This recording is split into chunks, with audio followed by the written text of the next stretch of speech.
All right, today I'm going to read from 60 Saints for Boys about St. Peter, the legend of Westminster. Once upon a time, a very long time ago indeed, there were two kings in England. One was called King Ethelbert and one was called King Sigbert. And King Ethelbert was King Sigbert's uncle, and he called him Uncle Ethelbert. Neither of them were Christians because in those days nearly everyone was a pagan. You know what a pagan is by this time, I'm sure. Well, one day King Ethelbert got talking with the bishops of London and was converted. He was so pleased at being a Christian that he wanted to do something to celebrate.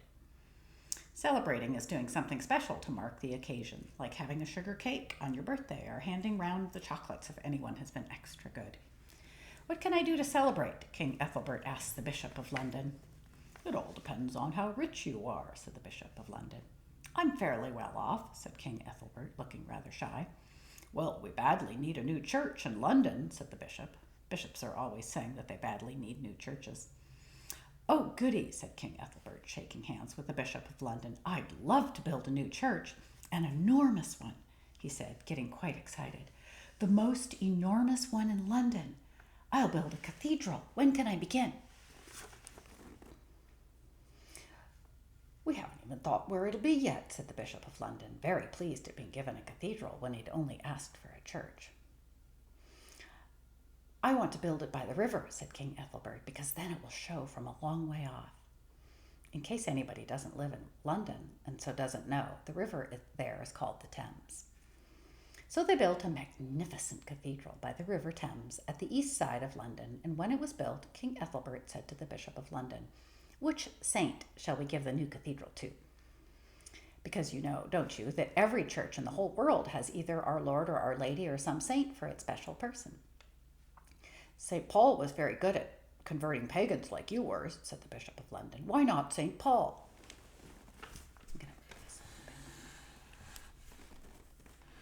So they had St. Paul for their saint, and the bishop put on all his best vestments, and his mitre, which is a bishop's hat that he wears in church, and his crozier, which is a bishop's stick with a hook on the end, like a shepherd. And they consecrated and dedicated the new cathedral. Now, when a new church is consecrated, the bishop comes and blesses it in a special sort of way to make it God's own particular place, and a proper place to have Mass in. And he blesses the altar and puts relics of a saint in it, and then he dedicates, which means gives, the church to whichever saint has been chosen. So the Bishop of London came in all his vestments and things to the new cathedral, and he knocked on the door with his crozier, and the sacristan said, "Come in." And the bishop went in.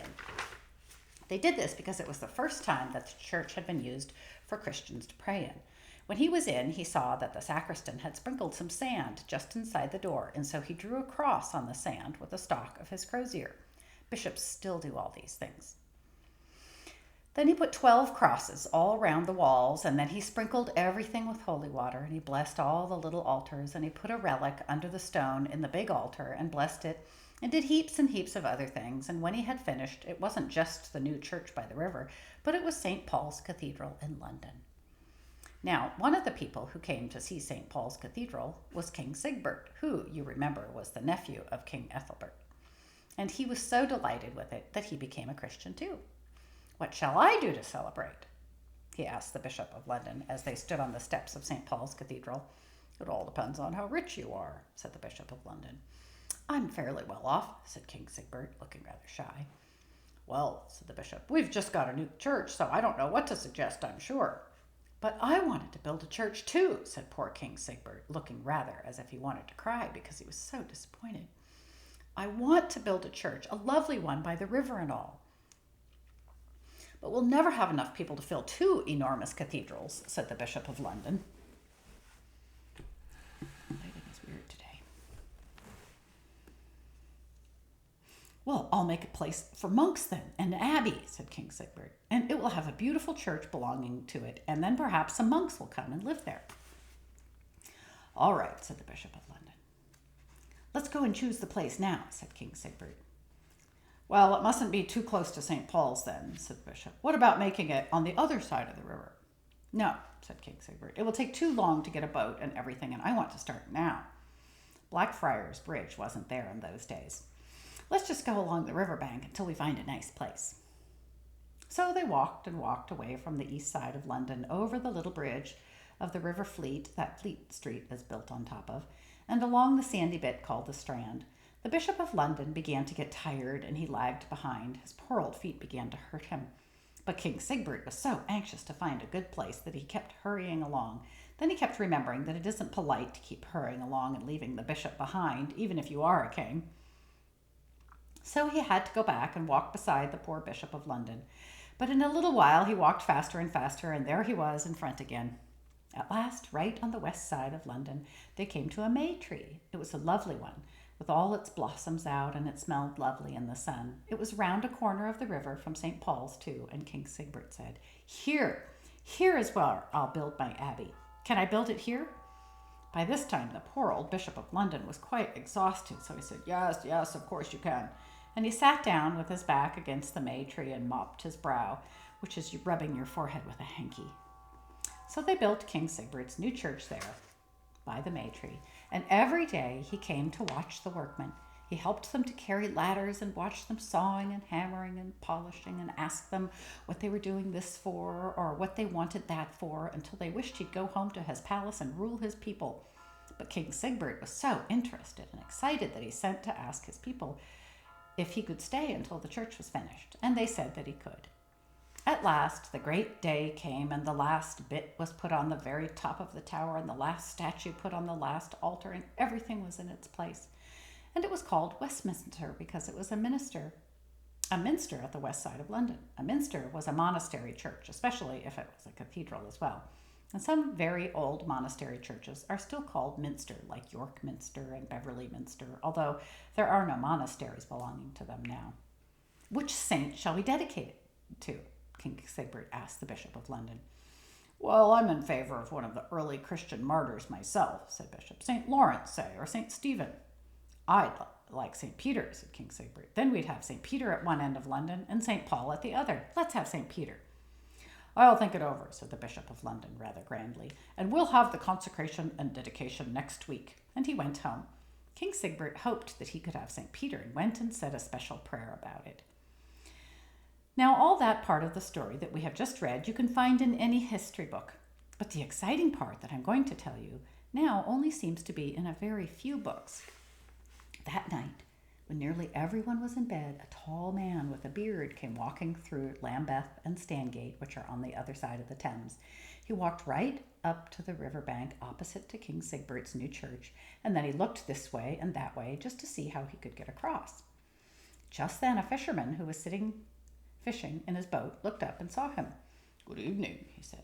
Why are you standing on the river bank looking this way and that way, and when it is so very late at night?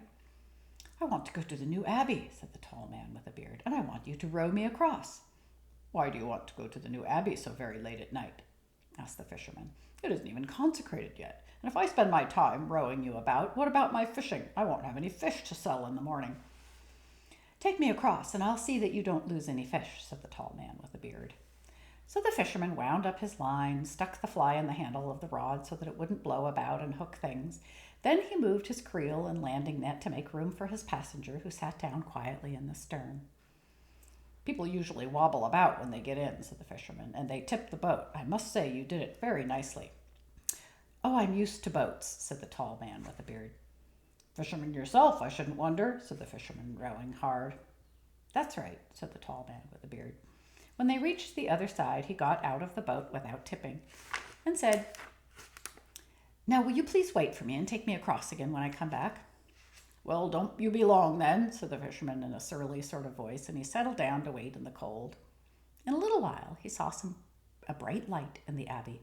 It was just as if someone had switched all the lights on, but they couldn't have because they didn't have electric light in those days. The fisherman was rather nervous. What is happening? He said to himself. It can't be on fire because the light isn't red enough. The light got brighter and brighter and then got very bright indeed.